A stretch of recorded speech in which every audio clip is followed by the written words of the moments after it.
বিপ্লবী স্কুলে টিচার নাই, ক্লাস হয় না ঠিক মতো, একজন টিচার। আমরা গেটও তালা দিচ্ছি। কতদিন ধরে টিচার নাই? টিচার নাই তো প্রায় 3 মাস হয়ে যাবো।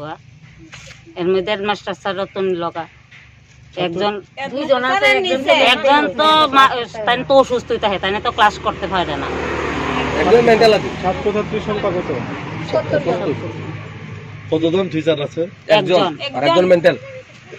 এর আগেও তো আপনার স্কুলে তালা দিচ্ছে। এই কারণে তারপরে কইছিল দিব টিচার দিব, কিন্তু এখন পর্যন্ত টিচার দিছে না। এই যে পরীক্ষাটা হইব, একজন শিক্ষিকা কেমনে লইব পরীক্ষাটা? এখন আপনারা কি চাইতেছেন? আমরা শিক্ষক লাগে প্লাস আগের মাস্টারও লাগে। সামনে 10 তারিখ পরীক্ষা, 8 তারিখ 10 তারিখ পরীক্ষা। একজনে কেমনে লইব? কেমনে করব? কেউ জানাইছেন না আপনারা? আমরা 2 মাস আগে জানাইছি। 2 মাসের ভিতরে এক সপ্তাহের ভিতরে দেব। এই জায়গা আছে 2 মাস। আমরা আজকে একটা কিছু না করলে আমরা সপ্তাহ টাইম দিছিল। আজকে আমরা তালা খুলতাম না। আমরা শিক্ষক লাগে, তালা দিছি। আমরা ছেলে মেয়ে তো করতে লাগবে।